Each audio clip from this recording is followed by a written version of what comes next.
Bien, entonces teniendo claro todos los cambios que vimos la clase pasada, ¿cierto? Todos los cambios, las modificaciones que se van produciendo en el sistema cardiovascular y hematológico, nosotros tenemos que saber interpretar esos cambios que no son rígidos, sino que son progresivos, se van produciendo, ¿cierto? De a poco en el tiempo, y por lo tanto lo que nosotros podemos encontrar en el primer trimestre es distinto de lo que vamos a encontrar en el segundo y en el tercer trimestre. Y tenemos que saber interpretarlo desde la clínica para así poder detectar o, digamos, prevenir, ¿cierto?, que esto se vaya hacia, hacia aspectos patológicos, principalmente para poder detectar en forma muy precoz, lo más precoz posible, ¿cierto?, la patología, si es que se va a presentar, y también, por supuesto, tratar de mantener, que ese es nuestro principal rol como matronas, tratar de mantener a esta mujer que está embarazada, que está comenzando su etapa gestacional, ¿cierto?, lo más fisiológico posible. Bien, entonces vamos a recordar un poquitito los cambios principales que repasamos la clase pasada, ¿ya? Primero, disminución de la resistencia periférica y vasodilatación. ¿Lo recuerdan, cierto? Por efecto hormonal, ¿cierto? Principalmente progesterona, pero también los estrógenos hacen su efecto, ¿cierto? Se produce una disminución de la resistencia vascular periférica con la correspondiente vasodilatación, y eso hace que la presión arterial tienda a disminuir. Y eso, por supuesto, va a producir el estímulo a nivel del sistema yuxtaglomerular de los riñones, el sistema renal, ¿cierto?, para dar el aviso de que la presión está baja y que por lo tanto hay que disparar o estimular que el sistema renina-angiotensina-aldosterona empiece a funcionar para empezar a retener líquido y tratar entonces de compensar esta baja de la presión arterial. Y eso dura, ¿cierto?, por distintos mecanismos, porque se van relevando un mecanismo con el otro, eso dura hasta alrededor de las 34 semanas de embarazo, hasta que se estabiliza, y de ahí entonces empieza lentamente a bajar para después del parto tener su mayor regreso, por decir regresión a valores normales. ¿Ya? Por otro lado, ¿cierto?, también se está produciendo el crecimiento del útero y del feto, lo que ya vimos también en la clase pasada, ¿cierto? Por distintos mecanismos va a ir produciendo hipotensión ortoestática, porque debido a estos dos fenómenos, ¿cierto?, va a haber un enlentecimiento del retorno venoso y por lo tanto, ¿cierto?, va a tender a producirse hipotensión en la parte central. También va a haber aumento del volumen sanguíneo, ¿cierto?, con un desbalance, ¿sí?, de la cantidad de plasma que aumenta en mucho mayor volumen en relación con la serie roja y la serie blanca, pero principalmente la serie roja, ¿cierto? Entonces se van a producir cambios en el hemograma, produciéndose la anemia fisiológica, ¿ya? También va a haber un aumento de la presión venosa en las extremidades inferiores, ¿ya?, principalmente por los mismos mecanismos que se va a producir la hipotensión ortoestática. Esto es a nivel central, esto estamos hablando de extremidades inferiores, en donde va a haber un enlentecimiento, ¿cierto?, del flujo circulante, ¿cierto?, con una disminución del retorno venoso, y por lo tanto la cantidad de volumen sanguíneo que va a haber en las piernas va a ser un poquito mayor, y los vasos entonces van a estresarse un poco con esto, aumentando la presión venosa, ¿ya? Y esto clínicamente se hace evidente, ¿cierto?, en las extremidades inferiores y los genitales. Ya vamos a ver por qué. Y también hay una distribución del volumen plasmático mayor hacia órganos como el útero, las mamas y la piel. Ya, esos son como los principales, en forma bastante resumida, las principales modificaciones del sistema cardiovascular y hematológico, chiquillos. ¿Ya? No tenemos el tiempo como para ver todos los detalles, pero en forma general son estos los principales cambios. Veamos ahora qué pasa con la presión arterial, que era lo que habíamos hablado y salió una pregunta hacia el final de la clase pasada.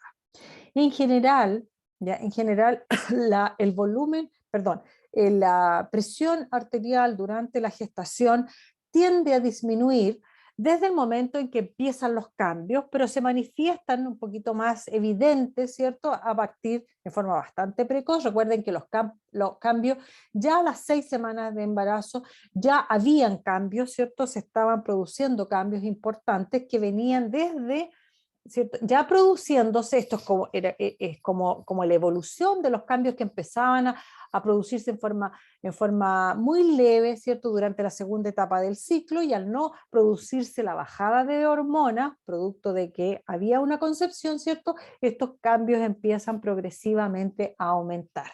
¿Ya? Clínicamente, desde las 10 semanas en adelante, como lo vemos aquí, voy a cambiar mi puntero para poder. Eso es.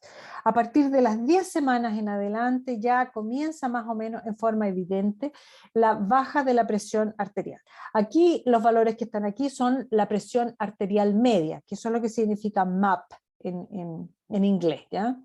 Entonces, la presión arterial media, que en el fondo es el promedio de la presión arterial sistólica con la diastólica, ¿cierto? Se ve en las primigestas, que está con rayita continua, y en las multíparas con rayita discontinua, ¿ya? En las primigestas, la disminución de la presión arterial, me refiero, es un poquito menos que en las multíparas. Ahora, esto se produce cuando los embarazos, esto es un estudio que ustedes están viendo aquí, en que se midió la presión arterial de una primera gestación, y en las mismas personas se les midió en la segunda gestación. Pero esta disminución, que es un poco más marcada, ya es para las mujeres que tienen gestaciones más bien seguidas, es decir, que se produce la segunda gestación con menos de un año de diferencia. Después de las mujeres que tienen hasta 2 años de diferencia, ya la disminución es un poquito menor, ¿ya? Es un poquito menor. Y las mujeres que tienen una gestación ya pasado los 2 años de diferencia entre una y otra, ¿cierto? Las diferencias entre las bajas o disminuciones de la presión arterial es muy poca, prácticamente no se pueden apreciar, ¿ya? Eso para explicarles por qué aparecen estas rayitas aquí un poquito distintas, que están digamos, diferenciando las mujeres en su primera gestación y en su segunda gestación, ¿ya? Bien, entonces ahora la disminución de la presión arterial es un poquitito nomás, chiquillas, es un poquitito, pero para las personas que tienen presión arterial baja en general, como normal, ¿cierto? Nosotros vamos a encontrar esa presión todavía más baja. Entonces, no es raro encontrar presiones que a uno de repente le llamen la atención. Pero ojo con los comentarios que se hacen cuando al tomar la presión arterial uno encuentra una presión baja, por ejemplo, 90-50 o 90-60, cuando el promedio de la presión arterial, ¿cierto?, es de alrededor de 120-80, ¿cierto?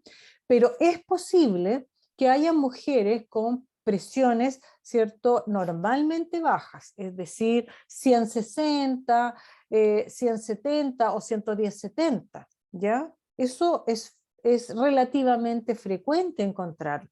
Entonces, cuando ya las mujeres empiezan a hacer, ¿cierto?, esta baja de la presión arterial, nosotros podemos encontrar esas presiones todavía más bajas, pero eso no significa que sea patológico, ¿ya? Para que ustedes lo tengan en consideración. Ya vamos a ver hasta dónde podemos encontrar que es patológico, ¿cierto? Tanto en la parte de la sistólica como de la diastólica. Bien, entonces como ven, estas son las semanas de embarazo. A partir de la 10ª semana de embarazo ya clínicamente se pueden empezar a ver algunos cambios, ¿ya? Y aquí tenemos el recorrido hasta las 40 semanas, ¿cierto? Entonces partimos que a las 10 semanas, estamos hablando ya casi el inicio del segundo trimestre, ¿cierto? A las 14 semanas ya iniciamos el segundo trimestre, ya empieza a bajar notoriamente, clínicamente, la presión arterial. ¿ya? Y se mantiene baja hasta más o menos las 30 semanas de gestación, en que recién de nuevo empieza a recuperarse, sin recuperar los valores normales, hasta que no nos acercamos a las 40 semanas de gestación. Ya recién ahí, y a partir, por supuesto, del posparto, las mujeres pueden recobrar su presión normal o previa al embarazo. ¿Ya? Entonces, cuando nosotros controlamos a una mujer embarazada, ¿cierto? Durante el primer trimestre, si la mujer ingresa a control prenatal en forma precoz, ¿cierto? Vamos a encontrar generalmente, o antes de las 10, 12 semanas, que su presión arterial en general no se ha modificado mayormente. Pero ya a partir de las 10, 12 semanas, 14 semanas en adelante, ya la presión va a ir bajando de a poquito, encontrando el pic, ¿ya? El pic de la baja alrededor de las 20, entre las 20 y las 30 semanas. ¿Ya? Aquí se produce una meseta, ¿cierto? No es igual en ambas, pero recuerden, con embarazos separados, es decir, tiempos intergestacionales, ¿ya? Mayores a 2 años, ¿cierto? Estas bajas van a ser muy similares, ¿ya? Entonces, donde más vamos a encontrar, ¿cierto? Presiones más bajas van a ser entre las 20 y las 30 semanas más o menos de gestación, ¿ya? Para que lo tengamos en consideración. Pero ¿cómo se producen estas bajas? Esto que ustedes ven que es como bastante enredado, no es tan enredado, yo se los voy a explicar. ¿Ya? Aquí tenemos un estudio que se hicieron en varias mujeres, ¿cierto? Y se midieron ya durante 24 horas las presiones arteriales de mujeres en el primer trimestre, en el segundo trimestre y en el tercer trimestre. ¿Ya? Estos son valores de la presión sistólica y estos son de la presión diastólica. ¿Ya? Entonces, ¿qué fue lo que se encontró? Fíjense bien que las mujeres que tienen, que tienen el primer trimestre tienen una redondelita chiquitita, las del segundo trimestre tienen un triangulito, y las del tercer trimestre una redondelita un poquito más grande y con el guión entre medio, digamos, por la parte, por la mitad. ¿Ya? Estos otros tienen como por la parte superior. Entonces, ¿qué fue lo que se encontró? Fíjense que incluso durante el día, ¿cierto? Durante las 24 horas hay cambios importantes también en la presión arterial. Entonces nosotros no solamente tenemos que considerar valores normales, ¿cierto? No solamente tenemos que considerar periodos de la gestación, sino que también tenemos que considerar, ¿cierto? El horario en que se toma la presión arterial. Bueno, normalmente nosotros vamos a tomar la presión arterial durante el control prenatal, que va a ser entre las 8, ¿cierto? Y las 5 de la tarde. ¿Ya? Y ahí las cifras son más o menos estables. Pero sí, no sé qué le pasó a esto. Disculpen, chiquillas. Se volvió loquito.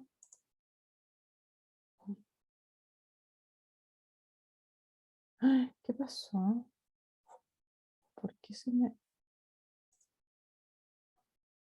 Déjenme ver qué es lo que pasó aquí, porque...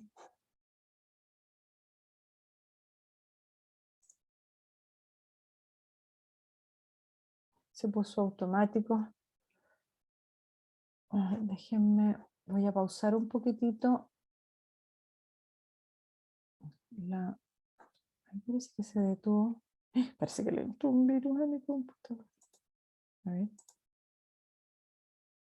Sí, ahí parece que se detuvo. Ya. Ya. Espero que no se me descontrole de nuevo.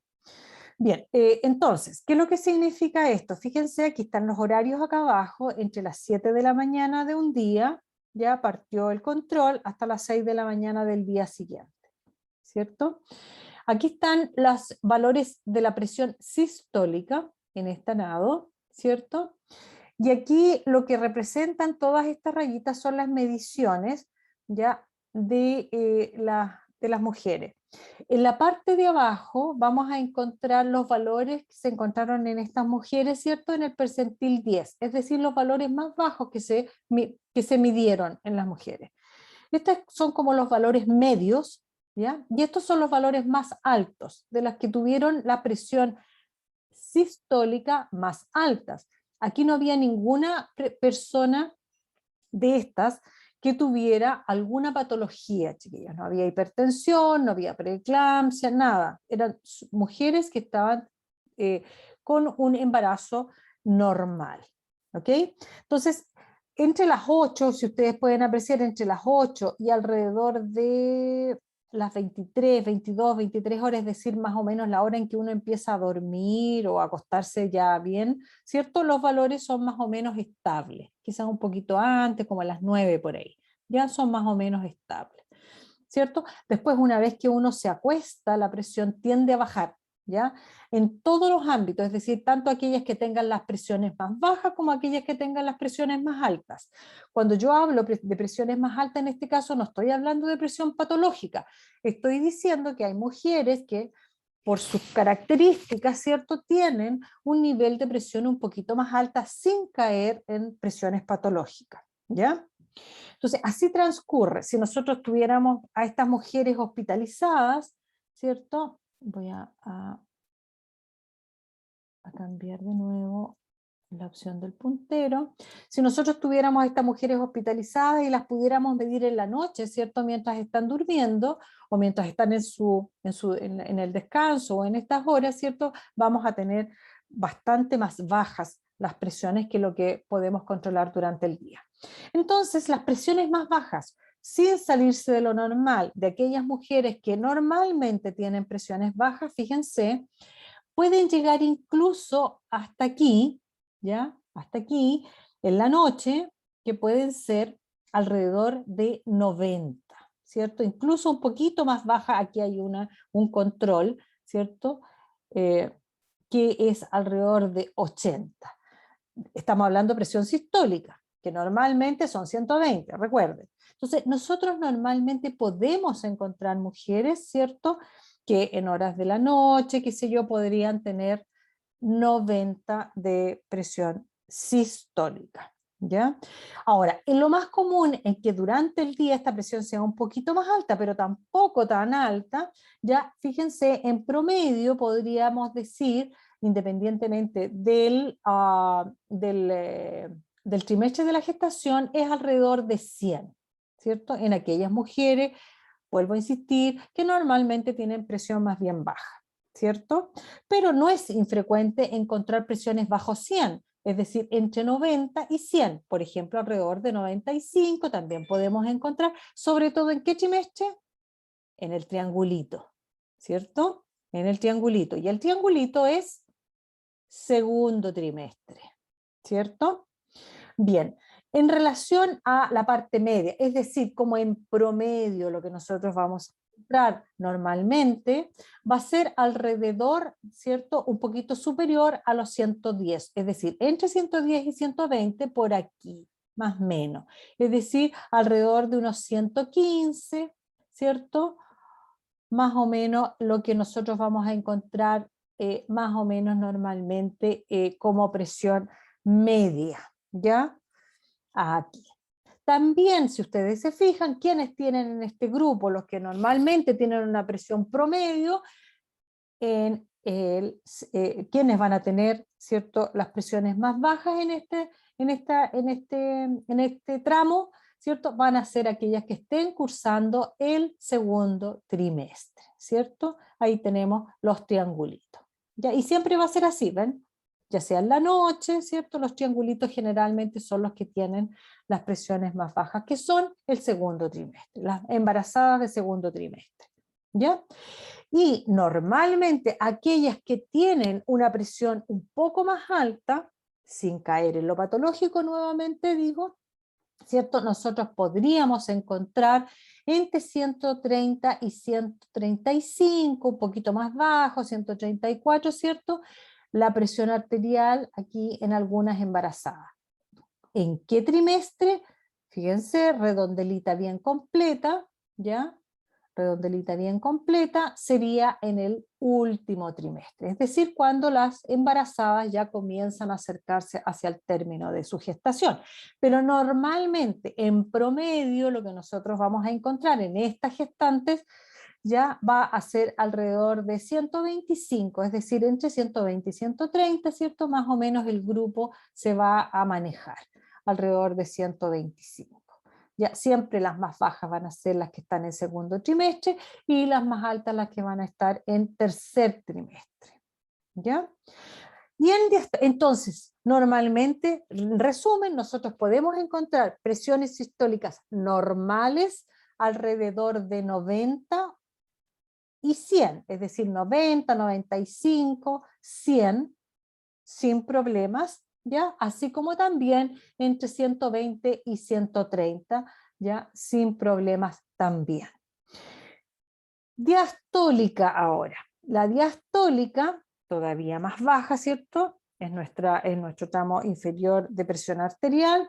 Las que normalmente tienen presiones bajas, vamos a encontrar valores tan bajos, fíjense aquí tenemos 50, ¿ya? Más bajos que 50 si estamos midiendo en la noche, ¿ya? Es decir, durante el reposo también, por supuesto, segundo trimestre van a ser los valores más bajos. Fíjense, pueden llegar hasta 40 milímetros de mercurio, ¿ya? Así que ojo con las hospitalizadas si de repente le van a tomar la presión y encuentran 40 milímetros de mercurio, mujeres embarazadas, por supuesto, ¿ya? No se asusten porque eso no es anormal.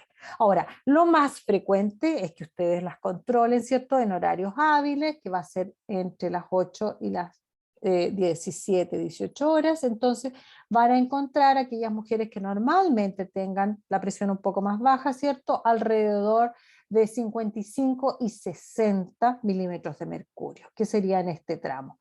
Vuelvo a insistir, segundo trimestre también son las que van a aparecer como las más bajas. Las que nosotros vamos a encontrar con mayor frecuencia, porque va a ser como las medidas medias, ¿cierto? Van a ser alrededor, ¿cierto? De 70 milímetros de mercurio, ¿cierto? Un poquito más, que sería aquí, en este sector, ¿cierto? También segundo trimestre, un poquito más bajo, pero en general alrededor de 70 la diastólica. Y las mujeres que normalmente tengan presiones diastólicas un poquito más altas de la normal van a estar entre 80 y 85, que serían las que podrían llegar, ¿cierto? A lo más alto, que son tercer trimestre nuevamente, 85 podrían llegar sin significancia patológica, ¿ya? Pero en promedio es alrededor de 80 de diastólica, ¿ya? Aquellas que tengan, vuelvo a insistir, presiones que normalmente son un poquito más altas. Ya siempre, segundo trimestre, son las que apuntan a tener un poquito más baja en ese periodo de la gestación. ¿Ven? Entonces, esto es lo que ustedes tienen que tener en consideración cuando estén controlando una embarazada, en el primer trimestre, segundo trimestre y tercer trimestre, ¿cierto? Entonces ya ustedes se tienen que ir imaginando los cambios que van a ir ocurriendo en los controles, ¿cierto?, de presión, dependiendo del trimestre en que esté esa embarazada. Los criterios de normalidad o de anormalidad preferentemente, ¿cierto? Se considera anormal en las embarazadas cifras tensionales iguales o mayores a 140-90, ¿ya? ¿Se acuerdan lo que vimos recién? Teníamos que por un lado podíamos considerar, ¿cierto?, como normal hasta 85 en aquellas mujeres que normalmente, de diastólica, en aquellas mujeres que normalmente tenían una presión un poquito más alta, ¿cierto? Y como sistólica, aquellas que tenían 135. Ese es el rango, ¿cierto?, de normalidad. Hasta ahí llegamos. Una mujer que nosotros controlemos que tenga 140-90 milímetros de mercurio o más, ya la vamos a considerar anormal de frentón, pero siempre y cuando tengamos la posibilidad de tomar la presión arterial, ¿cierto?, en forma diferida, separada por un periodo de reposo.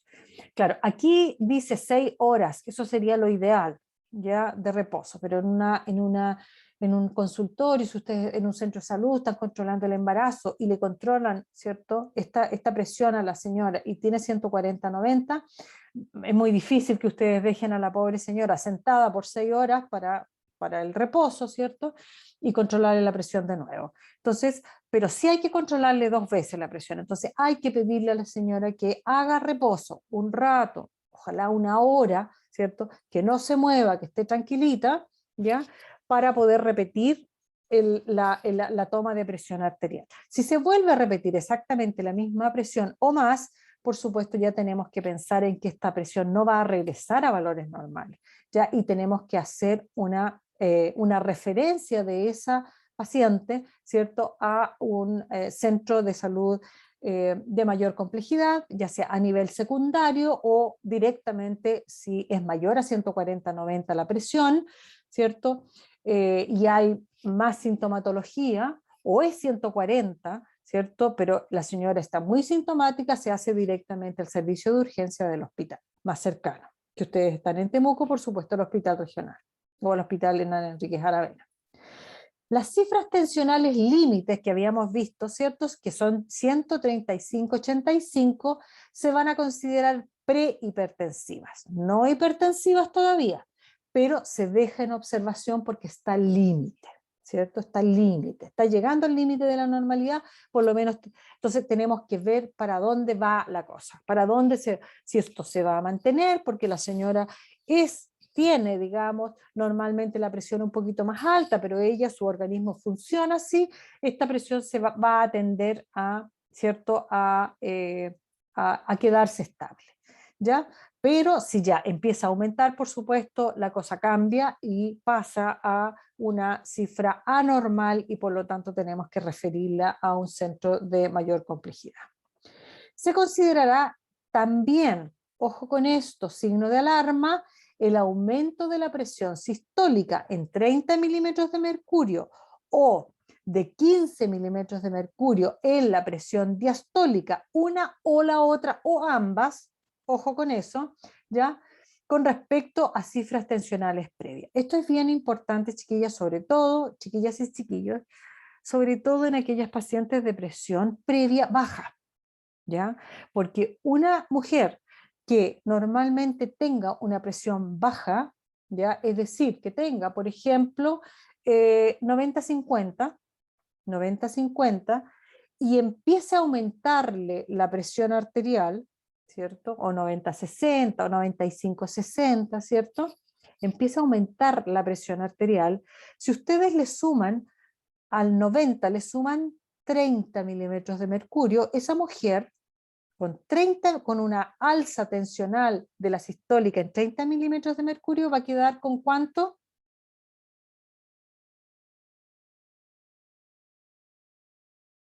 Hola, ¿hay alguien ahí? 120. Correcto, gracias. Ya en 120. Y si le sumamos 15 a una presión diastólica de 60, ¿con cuánto va a quedar? 75. Con 75. Entonces la presión de esta mujer, ¿cierto?, va a ser 120/75. Si ustedes toman esa presión, ¿qué les va a parecer? Normal. Absolutamente normal. Si no miran hacia atrás, ¿cierto? Si no miran hacia atrás, lo que ella había tenido de presión en los controles anteriores. Pero esta mujer está haciendo un síndrome hipertensivo y probablemente una preeclampsia. Entonces, ustedes también deben derivar, ¿ya? Por supuesto, hay que controlar nuevamente, ¿cierto? Si esa alza tensional se mantiene en el control posterior después de un periodo de reposo, vuelve a haber 30 o más milímetros de mercurio, porque puede ser una, la otra, o ambas, ¿cierto? Aumento en la presión diastólica también de 15 milímetros o más, esa mujer está haciendo, ¿cierto?, un trastorno patológico de la presión arterial y debe derivarse, independiente de que las cifras que se alcancen sean normales. ¿Entienden esa diferencia entre estas cifras que yo di como límites y las patológicas con esto que estamos hablando, cierto? Sí, profe, se entiende. Ya, súper. Bien, las indicaciones, como yo decía, referencia especialista. Profe, Ah, Una pregunta. dime nomás. Si encontramos solamente una vez el aumento de la presión, ¿deberíamos esperar a tomarla una segunda vez o la derivamos al tiro? Siempre, siempre tienen que tomar, a menos que la paciente esté muy sintomática, no sé, pues ya cayendo en convulsiones, en que es obvio que está con un síndrome hipertensivo severo, qué sé yo. Pero siempre deben confirmar la presión, chiquillas, con un periodo de reposo entre medio, ¿ya? Siempre. Independientemente de lo que ustedes estén, si están haciendo este estudio del aumento de la presión arterial en 30 y 15, o si las presiones ya que ustedes tomaron desde un inicio estaban altas, ¿ya? Siempre tienen que confirmarla con un periodo de reposo, eh, que como yo les digo, lo ideal, lo que se aconseja desde, digamos, desde la clínica especializada son 6 horas, pero nosotros no podemos tener a la señora 6 horas esperando, ¿cierto? Entonces, por lo menos la podemos hacer esperar 1 hora en reposo, que no se mueva, que esté tranquilita, qué sé yo, para poder confirmar si estas presiones vuelven a repetirse, ¿ya? Si la señora tiene un síndrome hipertensivo, si la señora está haciendo una preeclampsia, chiquilla, se van a volver a repetir, no les quepa duda. Y si esta presión fue tomada, ¿cierto? Por ejemplo, cuando la señora venía llegando y venía apurada y venía estresada porque pensó que iba a perder la hora, qué sé yo, porque muchas personas son súper sensibles ya con su presión en relación a su estado de ánimo, a si vienen muy apurados, qué sé yo, ya esta se les va a bajar rápidamente. Con 1 hora de reposo ya ustedes van a ver que la presión es distinta, ¿ya? Bueno, las indicaciones son referencia a ARO, ¿ya? A nivel secundario, ¿cierto? Al policlínico de alto riesgo obstétrico, o a la urgencia directa, sobre todo si la diastólica, ¿cierto? Si la diastólica ya está en 100 milímetros de mercurio. En 100 milímetros de mercurio, ojalá la señora ni siquiera se vaya sola a la urgencia, sino que ojalá trasladarla con ambulancia desde el centro de salud. ¿Ya? También, aunque esté un poco más baja, es decir, tenga 140-90, ¿ya? Si la señora está muy sintomática. Es decir, algunos síntomas de los síndromes hipertensivos, especialmente preeclampsia, son dolor de cabeza, ¿cierto?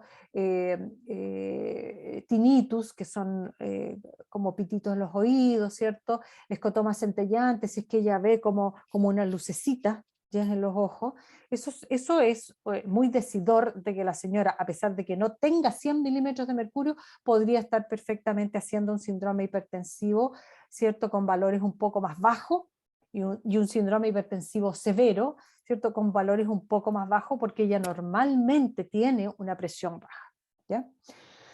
Bueno, reposo relativo en su casa mientras se espera la referencia, es decir, si nosotros la referimos al alto riesgo, no le van a dar hora al tiro, por supuesto, ¿ya? Entonces tiene que hacer reposo en la casa mientras le dan su hora. Y si no es claro el aumento de la presión arterial, entonces se indica control seriado, ya en periodos de reposo y reevaluación. Es decir, si nosotros volvemos a tomar la presión separados de 1 hora, ¿ya? Y vemos que todavía estamos con la duda si realmente es hipertensión o no, la podemos citar dándole también reposo en su casa, ¿cierto? La podemos citar al día siguiente y al día subsiguiente, es decir, con 3 días de control arterial, de control de la presión arterial, ¿cierto? Vamos a poder llegar finalmente a una conclusión. Por supuesto que la señora tenga un periodo de reposo previo antes de la toma respectiva en los días que vaya a hacerse. Entonces ella tiene que ir con tiempo, es decir, llegar al consultorio, ¿cierto? Avisar que está para el control y esperar 1 hora controlada, que ella esté tranquila, y tomarse la presión en ese momento, ¿ya? Y hacer entonces ahí la evaluación final si finalmente tiene o no tiene hipertensión, ¿ya? Bien, cambiando Profe, a otro, dígame.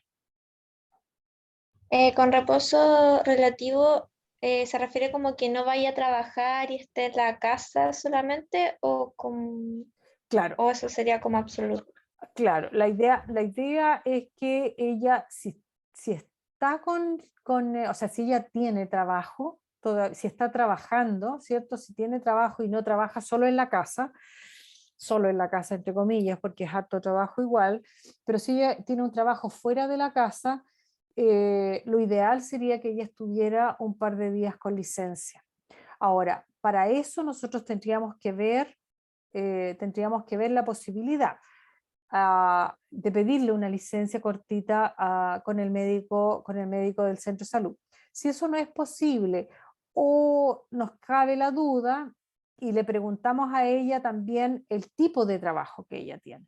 Si ella tiene un tipo de trabajo en que tiene que tener mucha actividad, tenemos que tratar de que ella esté en reposo con licencia, porque si no, no va a poder faltar al trabajo, va a perder esos días, ¿ya? Si el trabajo es un trabajo tranquilo, en donde ella va a estar sentada, en donde no tenga que hacer grandes esfuerzos, ella puede ir al trabajo, ¿cierto? Con hartas recomendaciones y en la tarde llegar a hacer reposo a su casa. Es decir, ojalá llegar a recostarse, ¿cierto? Y no llegar a trabajar a la casa, chiquillas, porque nuestras mujeres, la mayor parte de las mujeres la que vemos nosotros a diario, son mujeres que trabajan fuera de la casa y después llegan además a trabajar a su casa. Entonces, que de alguna forma ella pueda compensar ese trabajo con otra persona que le ayude, su pareja, sus hijos si tiene hijos más grandes, su mamá, o si eso no es posible, por supuesto, irse a la casa de alguien donde ella pueda llegar a hacer reposo, ¿ya? Hasta que le salga la hora de la referencia, que en general no debería demorar más de un par de días, ¿ya? Bien, pasando a otro tema ahora, la frecuencia cardíaca. Estos son los cambios que nosotros vamos a encontrar, ¿cierto? Si le controláramos la frecuencia cardíaca. Normalmente en control de embarazo, ustedes saben, no se hace control de la frecuencia cardíaca. Eso es de rutina, no se le hace. Pero bajo ciertas circunstancias uno tendría que tomar la frecuencia cardíaca si es que uno ve que la persona está comprometida de alguna forma, físicamente, si uno la ve un poco agobiada, si uno la ve que pueda estar con un cuadro febril, por ejemplo, porque también se altera la presión arterial, perdón, el pulso, ¿cierto? La frecuencia cardíaca. Si uno la ve que la persona está como con un estado distinto del normal, debe hacerse un control de frecuencia cardíaca, ¿ya? Normalmente, ¿cierto? En la fase pregestacional, ¿ya? Pre-pregnancy quiere decir esto, ¿ya? En promedio las mujeres tenemos alrededor de 75 latidos por minuto, ¿cierto? Y en la medida que va aumentando el embarazo, va subiendo, habíamos dicho alrededor de unos 16, en promedio, 16 latidos por minuto hacia el final de la gestación, ¿cierto? Va subiendo hasta el final aquí hay un error, aquí debería decir 40 semanas, dice 48, por supuesto que no hay embarazos tan largos. No sé por qué salió ese número ahí, pero bueno, hasta el final del embarazo, ¿cierto?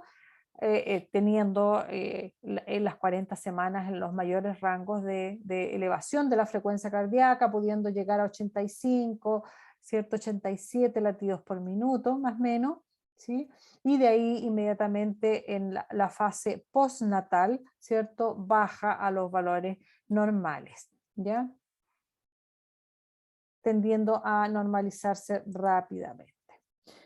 La hipotensión supina o síndrome de la vena cava, que es uno de los mayores problemas de la hipotensión ortoestática, ya es cuando, ¿cierto? Este feto ya con un tamaño más o menos importante, yo diría, sobre las 24 semanas, ya hay mujeres que son súper sensibles a la hipotensión ortoestática y otras no les pasa nada, chiquillos, pero no sabemos cómo va a ser nuestra paciente o nuestra usuaria. ¿Ya? Esto es porque el peso de este útero ocupado por el feto, ¿cierto? Al estar en posición supina, la mujer comprime la vena cava que pasa por detrás del útero, ¿ya? Y eso hace, por supuesto, que se detenga prácticamente el retorno venoso, bajando en forma muy importante la volemia a nivel central, y eso provoca, ¿cierto? Una estimulación del nervio vago rápido que va a producir hipotensión.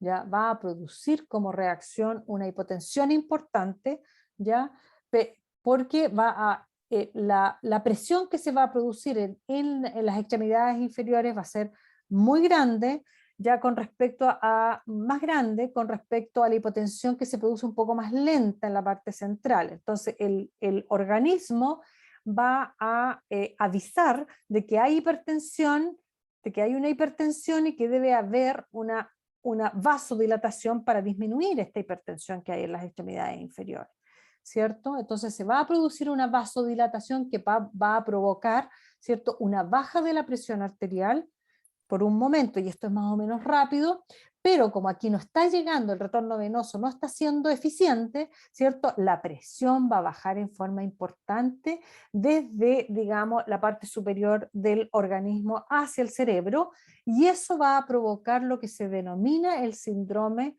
¿cierto?, de la vena cava o hipotensión supina, que va a producir signos que son bien evidentes. Primero, obviamente, la paciente va a estar en esta posición, ¿ya? Y eso se produce y eso es posible de producir cuando nosotros la estamos controlando en el embarazo, porque nos demoramos, ¿cierto? Sobre todo ustedes que les cuesta más hacer las maniobras de Leopold, se demoran, digamos, la semiología de el examen físico general o segmentario, ¿cierto? Con la mujer acostada, ¿cierto? Después siguen con el examen obstétrico en la misma posición, y ahí pasan, no sé, 10, 15, 20 minutos a veces que la mujer está en esta posición, ¿ya? Y que por supuesto se está produciendo este problema, ¿ya? Entonces, qué es lo que va a pasar cuando se produce esto? La mujer va a empezar a presentar estos signos. Primero, hipotensión, bradicardia, compensatoria, pero se va a empezar a poner además muy pálida, ustedes la van a ver porque es muy notoria, la mujer se pone alba, ¿ya? Casi verde, incluso puede tener tintes de cianosis a nivel de las extremidades superiores, ¿ya? Va a producirse diaforesis, es decir, va a empezar a transpirar helado y la piel se le va a poner fría y húmeda, ¿ya? Y eventualmente va a ser una lipotimia, es decir, se va a desmayar, ¿ya? Entonces hay que tener mucho cuidado con esto es relativamente frecuente, ¿ya? Entonces el tiempo que la mujer pase en esta posición debe ser muy corto, sobre todo los embarazos sobre las 24 o 25 semanas, ¿cierto? Debe ser corto. Ojalá si podemos tener a la mujer semisentada, eso disminuye un poco la presión más bien como horizontal hacia abajo, ¿cierto? Al estar más bien, es decir, la camilla si se puede subir, ¿cierto? El tronco un poquitito para que la mujer quede un poco más semisentada, de esa forma se desvía un poco la presión, no tanto hacia abajo en vertical, sino que se desvía un poco hacia la parte inferior, ya digamos un poco más hacia la pelvis, entonces suelta un poco la presión, ya disminuye un poco la presión en la vena cava. Ahora, cuando esto ya se produce, eso no sirve. Cuando esto se produce, lo que hay que hacer rápidamente es desplazar el útero hacia, no muevan a la mujer, porque si está en esta etapa se les va a desmayar y se les puede caer de la camilla. ¿Ya? Por lo tanto, no la muevan porque ella no les va a poder cooperar. Lo que tienen que hacer es tratar de lateralizar el útero, mover el útero, ¿cierto? Con nuestras manos, mover el útero, tratar de que ella se ponga un poquito de lado, ¿ya? Ayudarla un poquito para que ella se ponga un poquito de lado, desplazándole el útero, ojalá hacia el lado izquierdo. ¿Ya? Porque esto está un poquito más hacia la derecha. Si ustedes desplazan el útero hacia la derecha, puede que no sea suficiente. Entonces, es mucho más fácil hacia la izquierda que la vena cava se libere rápidamente y comience el retorno venoso nuevamente a funcionar. Los síntomas que ella les va a contar al tiro, les va a decir que se siente mareada, ¿ya? Se siente mareada y se empieza a agitar, se asusta además, por supuesto, le pueden dar náusea, debilidad, tinnitus, puede empezar a sentir también pitito en los oídos y va a sentir esa sensación de fatiga y ansiedad, ¿ya? Entonces, ojo con la indicación, rápidamente dejen de hacer lo que están haciendo, ¿cierto? Y desplacen el útero hacia izquierda, ¿ya? Ok. Algunos cambios en el hemograma, ¿cierto? Aquí tenemos las no gestantes y aquí tenemos primer trimestre, segundo trimestre o prácticamente tercer trimestre, ¿ya? ¿Cierto? 36 semanas. Bueno, periodo en que se produce la máxima hemodilución, ¿cierto? Esto es para que ustedes vean las diferencias que hay. El recuento de eritrocitos, ¿cierto? En las no gestantes vamos a tener alrededor de 4.688 ya, glóbulos rojos, ya hacia las 12 semanas tienden a disminuir porque esto está en relación con el volumen plasmático. Entonces, a las 12 semanas tienden a disminuir, pero no es que disminuyan, sino que, ya lo vimos anteriormente, ¿cierto? No es que disminuyan, sino que como el volumen plasmático empieza a aumentar, la relación entre la cantidad de volumen plasmático con respecto a la serie roja, ¿cierto? Aumenta, entonces aparecen menos glóbulos rojos por la cantidad de volumen que se está midiendo, ¿ya? Y cuando llega el mayor momento de hemodilución, aparecen aún más bajos. Pero potencialmente no es que haya menos, al contrario, incluso pueden haber más glóbulos rojos. No muchos más, porque el aumento no es tan significativo, ¿cierto? Pero en relación con el volumen plasmático, obviamente que van a aparecer menos glóbulos rojos por campo, ¿ya? Y después del posparto, entonces, vuelven los volúmenes de glóbulos rojos porque se produce, ¿cierto?, después del parto, ¿ya? De nuevo, una hemoconcentración, ¿cierto? Porque el volumen plasmático empieza a perderse muy rápidamente después del parto. Ya se pierde un poco a través del sangrado durante el parto, durante la cesárea, pero inmediatamente después del parto hay mecanismos, ¿cierto?, del organismo que hacen que la mujer empiece a perder rápidamente volumen plasmático para acercarse, ¿cierto?, a esta relación normal que existe entre la cantidad de glóbulos rojos y el volumen plasmático, ¿ya? Y esos mecanismos son principalmente dos, que es, ¿cierto?, la diaforesis posterior al parto, es decir, transpiración importante posterior al parto. La mujer puérpera es muy transpirona, por así decirlo, y eso es un mecanismo para perder líquido sobrante. Y por otro lado hay una diuresis ya muy aumentada durante los primeros días del puerperio, que también ayuda, ¿cierto?, a ir depurando este líquido sobrante que ya no lo necesita el cuerpo porque el útero, ¿cierto?, se va a achicar rápidamente, va a quedar contraído, entonces todo ese continente, toda esa sangre que estaba irrigando este continente tiene que pasar al sistema, al circulatorio general, y va a quedar sobrepasado, ¿cierto? Y va a ir entonces eliminando esa cantidad de líquido rápidamente. La concentración de hemoglobina por gramos por decilitro, ¿cierto? Normalmente en promedio una no gestante tiene alrededor de 13, un poquito más, gramos por decilitro. Ya durante el primer trimestre disminuye, porque ya recuerden, hay hemodilución, no tanta, pero ya empieza a disminuir, ¿cierto? En relación con el plasma, entonces vamos a encontrar una hemoglobina de alrededor de 12 para encontrar, ¿cierto?, dentro de las 34-36 semanas, que es cuando tenemos el mayor grado de hemodilución, alrededor de 11 gramos por decilitro, ¿ya? Hasta ahí.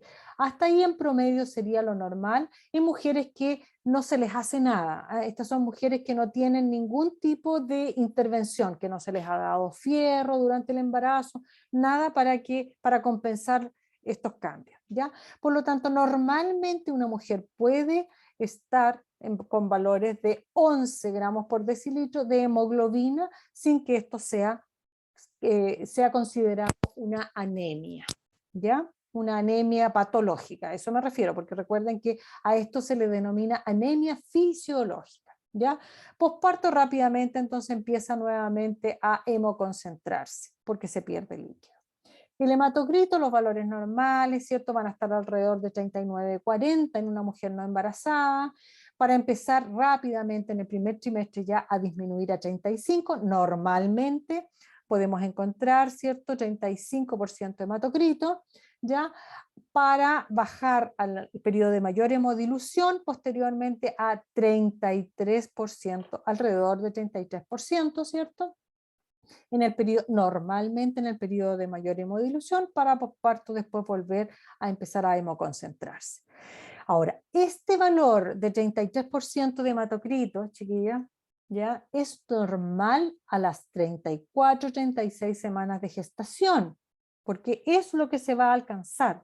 Pero si nosotros encontramos este valor en el primer trimestre, ya eso no es normal. Entonces, ojo con eso, ¿no? Nosotros no podemos decir normalmente el hematocrito durante el embarazo es de un 33%, eso es falso.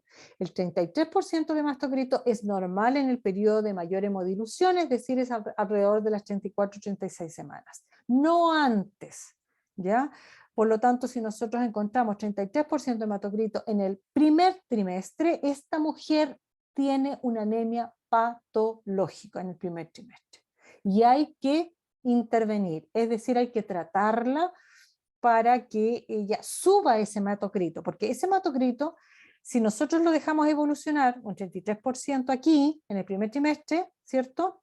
Va a bajar a lo menos entre 2 a 4 puntos, ¿cierto? A las 36 semanas, 34, 36 semanas. Entonces, cuando llegue aquí, esta mujer va a tener 31 o 30 de hematocrito y eso es una anemia patológica, pero ya la hemos dejado transitar muchos meses de embarazo con anemia, eso no debe ser, ¿ya? Ok. Ahora, estas otras cosas son el volumen corpuscular medio, en que no hay muchos cambios durante el embarazo, ¿cierto? No lo vamos a considerar mayormente. La hemoglobina corpuscular media también, si ustedes ven, no hay muchos cambios, ¿ya? Y la concentración de hemoglobina corpuscular media, tampoco hay grandes cambios, ¿ya? Pero sí en los recuentos de eritrocito, hemoglobina y hematocrito. Eso lo tenemos que tener súper claro. Ahora, ¿qué pasa con una mujer eh, que se le administra hierro y folatos, que es la forma como compensar, ¿cierto? Cuando la mujer tiene el hematocrito y la hemoglobina muy baja.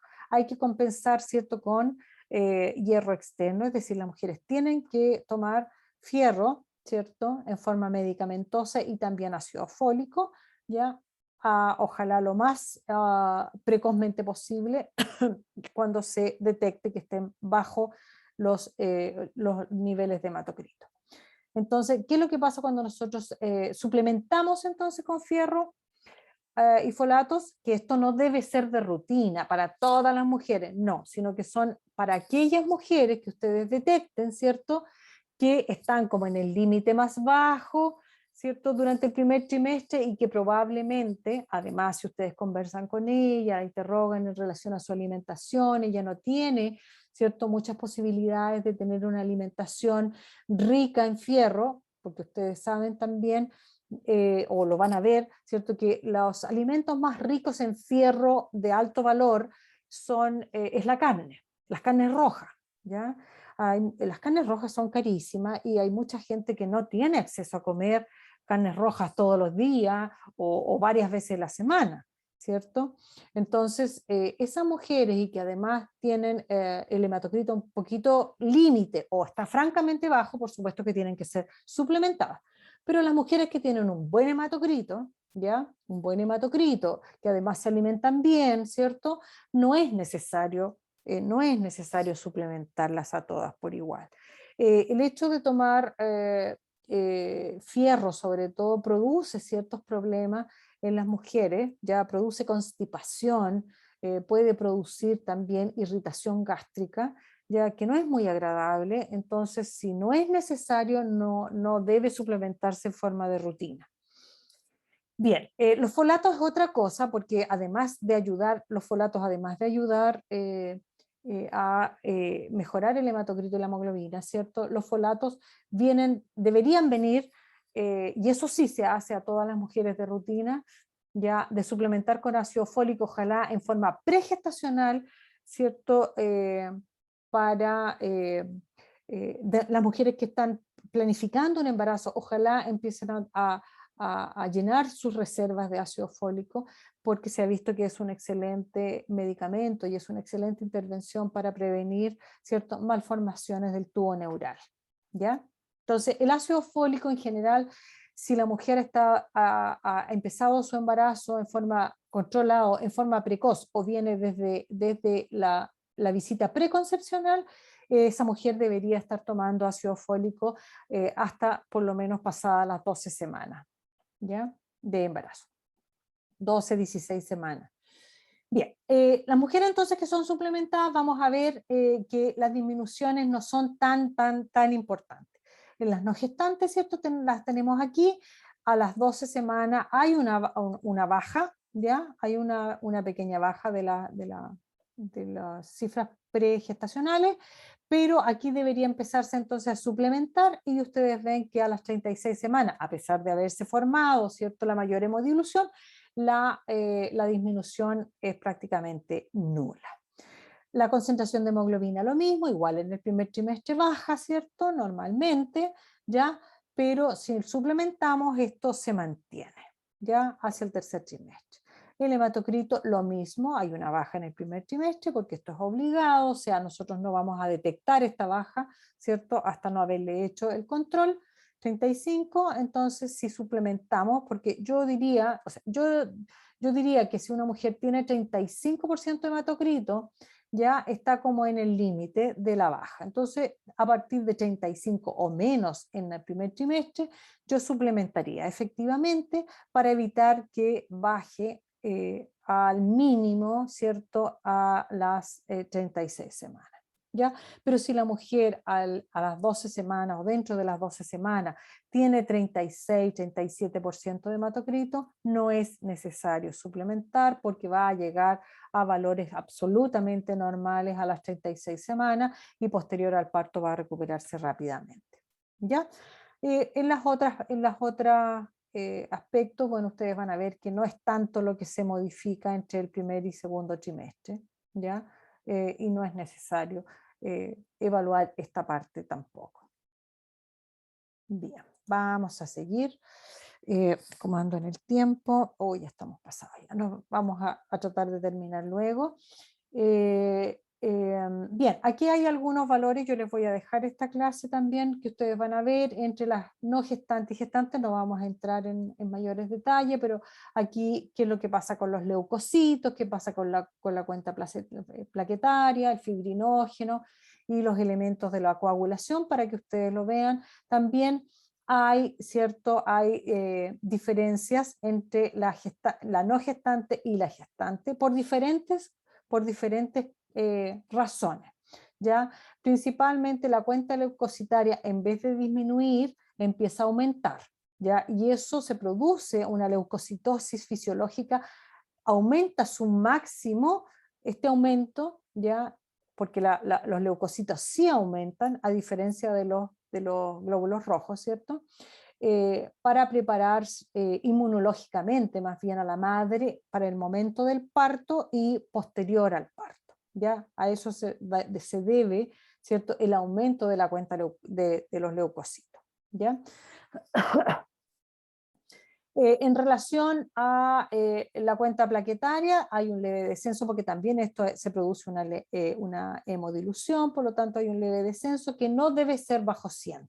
Ojo con eso, no debe ser bajo 100, es decir, no debe ser, perdón, 100.000, no debe ser bajo o muy por debajo del rango normal de la no gestante, ¿ya? A pesar de que debe descender.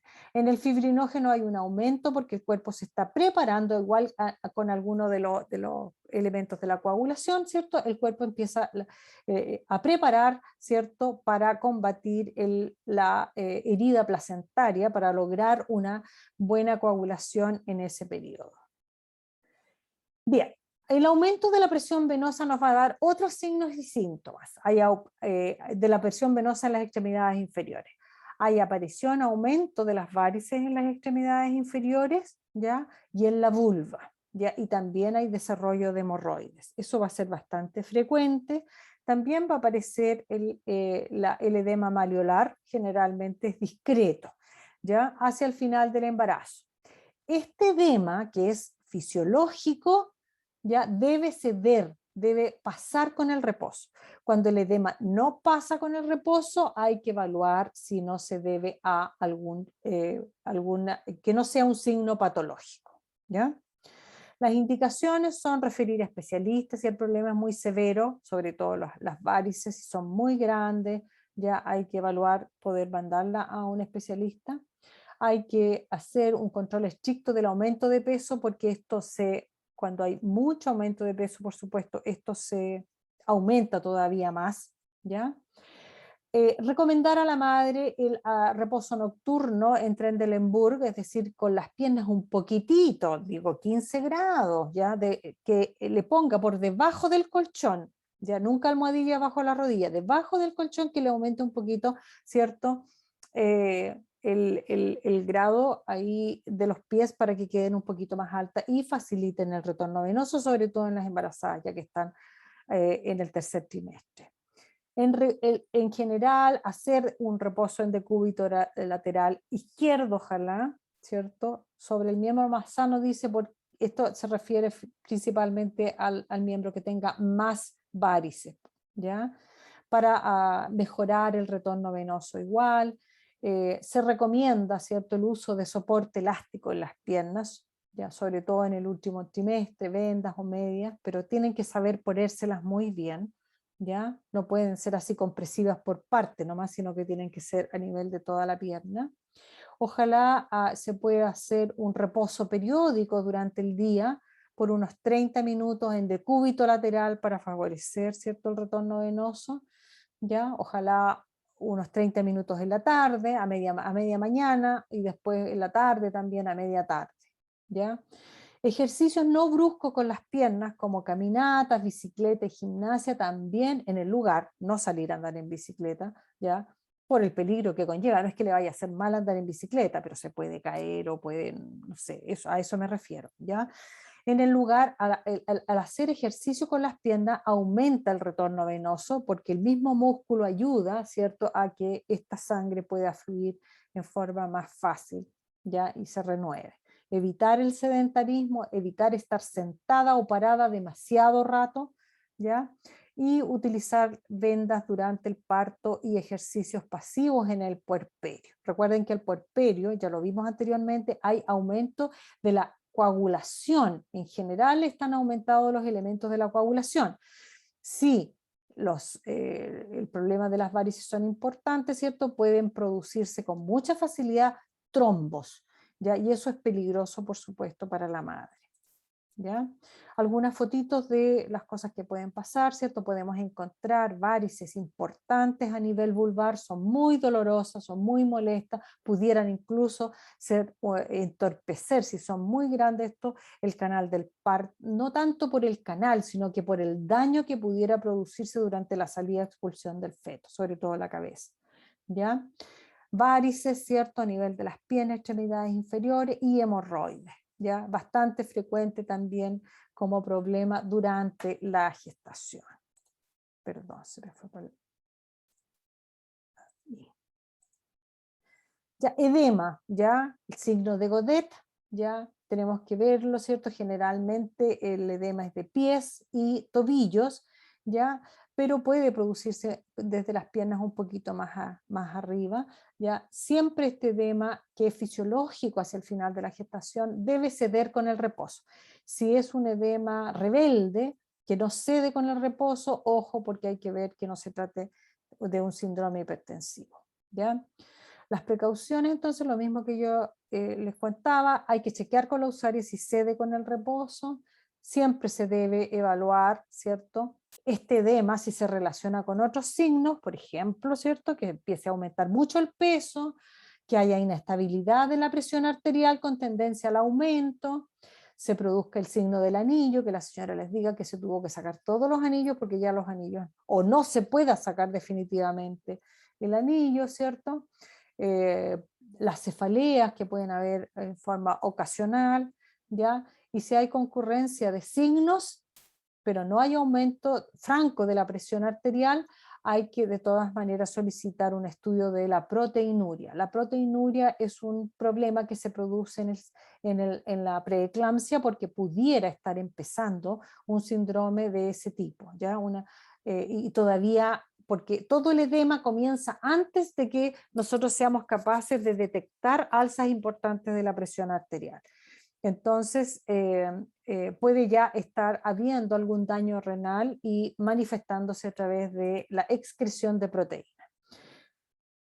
Lo que vamos a ver en relación al aumento de la irrigación en las mamas es la red venosa de Haller, ¿cierto? Que se produce en las mamas, las venitas se notan mucho, ella también les puede contar, la usuaria.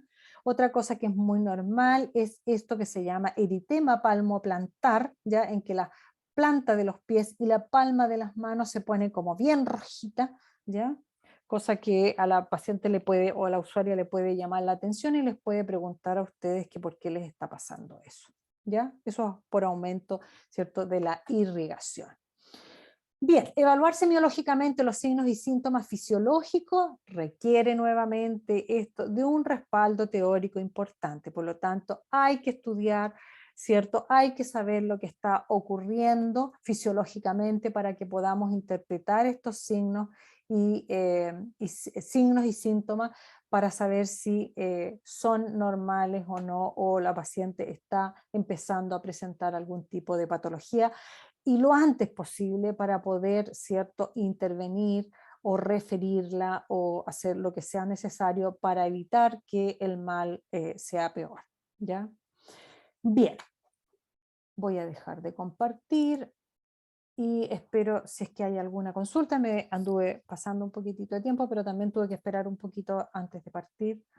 Pensé que iba a haber más gente, no debería haber esperado en realidad, pero bien, ustedes me cuentan si hay consultas, preguntas, algo que quieran hacer alguna consulta. Mientras tanto voy a dejar de